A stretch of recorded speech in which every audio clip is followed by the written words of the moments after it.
A metallic sphere of radius 4.2 centimetre. इतना पढ़ने के बाद हम फिगर बना लेते हैं, क्योंकि जितना ज़्यादा पढ़ेंगे तो दिमाग से पीछे वो निकलता चला जाएगा। एक मेटेलिक स्फेयर है, स्फेयर है इसका मतलब 3 डायमेंशनल है। हम यहाँ पे 3 डायमेंशनल बना नहीं सकते, इसलिए सर्कल दिख रहा है, लेकिन हम ये जो फिगर बनाए हैं ये एक स्फेयर है जिसका रेडियस है 4.2 सेंटीमीटर। इज मेल्टेड, इस स्फेयर को मेल्ट कर दिया गया and recast into the shape of a cylinder. Means इस जैसे गोल्ड का कुछ ऑर्नामेंट्स बनते हैं, कुछ ही बनते हैं, तो उसको हम पहले गोल्ड को मेल्ट किया जाता है, उसके बाद ही कुछ शेप दिया जाता है। तो यहाँ पे भी ऐसा ही कुछ है, मेटल का स्फेयर है, उसको पहले मेल्ट कर दिया गया, उसके बाद उसको एक सिलेंडर का शेप दिया गया। यानी जो नया शेप है वो है सिलिंड्रिकल। अब सिलिंड्रिकल में डायमेंशन, रेडियस और हाइट होना चाहिए। तो देखते हैं इंफॉर्मेशन जो क्वेश्चन में क्या क्या दिया हुआ है, एक बार ये देखते हैं। हाँ, recast into the shape of a cylinder of radius 6 centimetre. जो नया शेप बना वो सिलेंडर है और उसका रेडियस दिया हुआ है 6 सेंटीमीटर। हमें सिलेंडर की हाइट बतानी है, हाइट क्या होगा ये बतानी है। वही कॉन्सेप्ट है जो कि मैंने बताया था कि एक जो फिगर या जो भी कह लो, एक शेप को मेल्ट किया जाएगा और दूसरा शेप उससे मेल्ट करने के बाद बनाया जाएगा। तो इस केस में क्या होता है, दोनों को वॉल्यूम सेम रहता है। यानी यहाँ पे कॉन्सेप्ट जो लगेगा, volume of sphere equal to volume of नया शेप कौन सा है, सिलेंडर। यानी volume of sphere equal to volume of cylinder. तो ये कॉन्सेप्ट हम यहाँ लगाएंगे और क्वेश्चन को सॉल्व करेंगे। तो प्रीवियस शेप था, प्रीवियस जो शेप है वो कौन सा है, स्फीयर है। तो फिर स्फीयर हम बना देते हैं और इसका रेडियस कितना दिया हुआ था, हाँ इसका रेडियस है 4.2 सेंटीमीटर। इसका रेडियस है 4.2 सेंटीमीटर। न्यू शेप कौन सा है, जो न्यू शेप है, न्यू शेप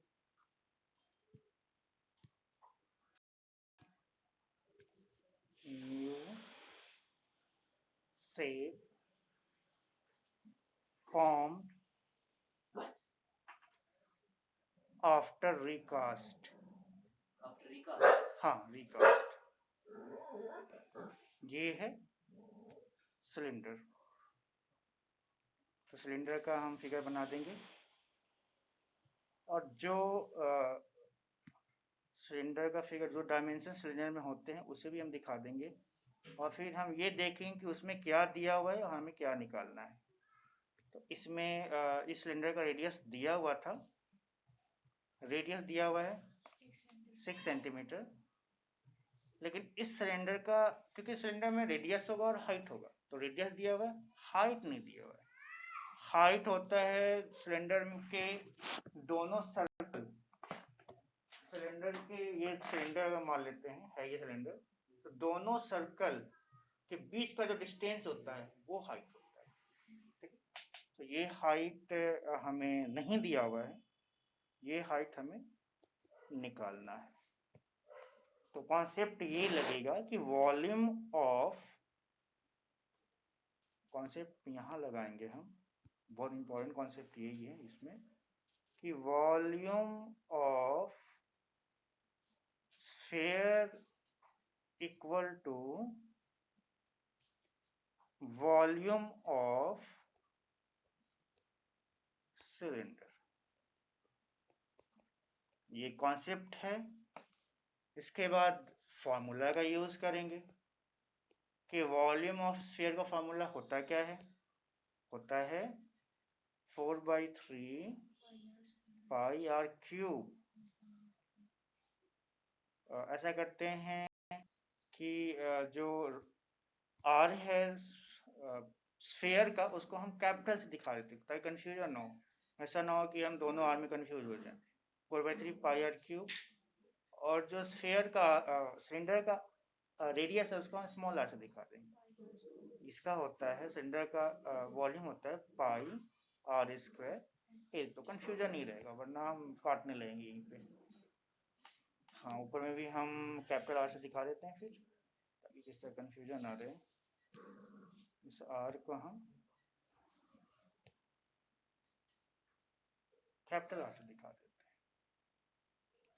हाँ, तो अब कुछ कट रहा है, वैल्यू हम सबसे लास्ट में रखें, ध्यान रखें वैल्यू हम सबसे लास्ट में रखें।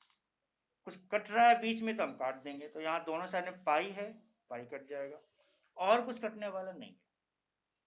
हमें निकालना क्या है, हमें h निकालना है, तो पहले हम h निकाल ही लेते हैं, उसके बाद लास्ट में वैल्यू हम रखें।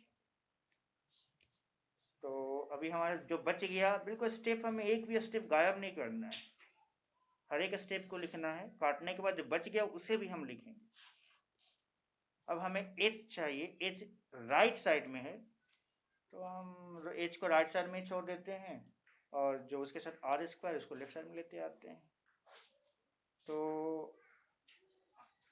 आर स्क्वायर एच के साथ मल्टीप्लिकेशन में लेफ्ट साइड में लाएंगे तो ये डिवीजन में चला जाएगा, कहीं भी लिख सकते हैं इसे, जरूरी नहीं कि हम R3 के नीचे ही लिखें, लेकिन ये है कि दोनों रेडियस है तो हमने लिख दिया, एक साथ कर दिया, पर ऐसा कोई रूल नहीं है। अब यहाँ पे कुछ कटना नहीं है, तो अब हम जो भी वैल्यूज दिए हुए हैं उस वैल्यू को यहाँ पे हम रखेंगे। तो हमारे पास कैपिटल आर, इसको कैपिटल आर हमने स्फीयर के रेडियस को लिया था, और वो है 4.2 का क्यूब, यानी 4.2 into 4.2 into 4.2। Small r cylinder का रेडियस है जो कि 6 है, 6 सेंटीमीटर है, तो 6 इंटू 6 इंटू 6 स्क्वायर है। हाँ सॉरी, 4 पाई आर स्क्वायर है, तो हम 2 बार ही लेंगे। ये एच के, अब हम यहाँ से काटना स्टार्ट करते हैं। तो काटने में भी डेसिमल काफ़ी प्रॉब्लम क्रिएट करता है, तो हम ऐसा करते हैं पहले डेसिमल को हटा ही देते हैं। हाँ, तो 4, अब 4 जो है न्यूमरेटर का पार्ट है, सारे न्यूमरेटर को हम एक साथ कर देते हैं।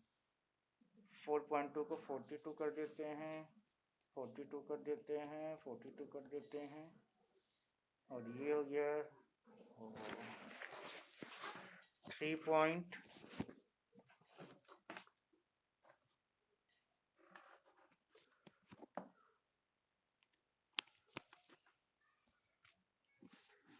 और नीचे में हो गया 3,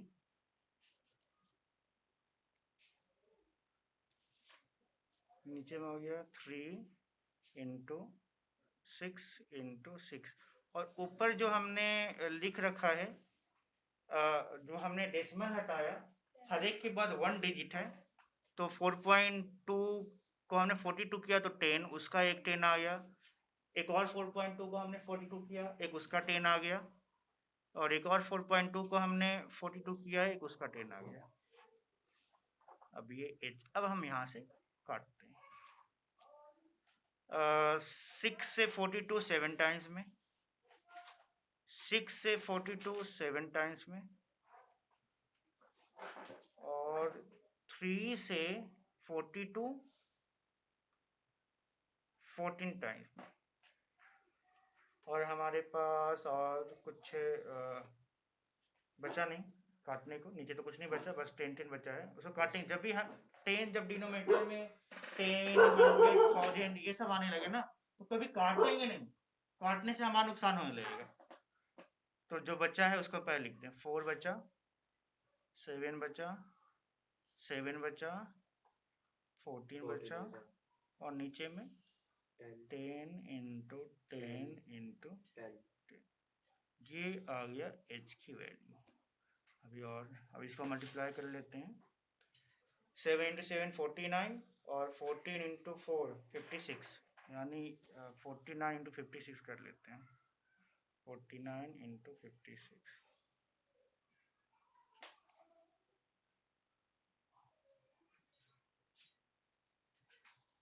29 40 45 और 24 4 47 2, यानी हमारे पास आ गया 2744 डिवाइड बाई 1 पे 30, यानी यहाँ से h इक्वल टू आ जाएगा। देखो डेसिमल बिल्कुल कहीं दिख नहीं रहा, इसका मतलब बिल्कुल राइट साइड में है। अब जितने जीरो नीचे उतना ही हम डिजिट डेसिमल को लेफ्ट लाएंगे। तो डेसिमल अगर नहीं दिख रहा है इसका मतलब यहाँ पे। अब इसको हमें 3 डिजिट लेफ्ट लाना है, यानी ये आ जाएगा 4, एक डिजिट 4 हो गया, नेक्स्ट डिजिट 4 हो गया, नेक्स्ट डिजिट 7 हो गया, यानी आ जाएगा हमारे पास फाइनली h इक्वल टू 2.744। ये हो जाएगा आंसर।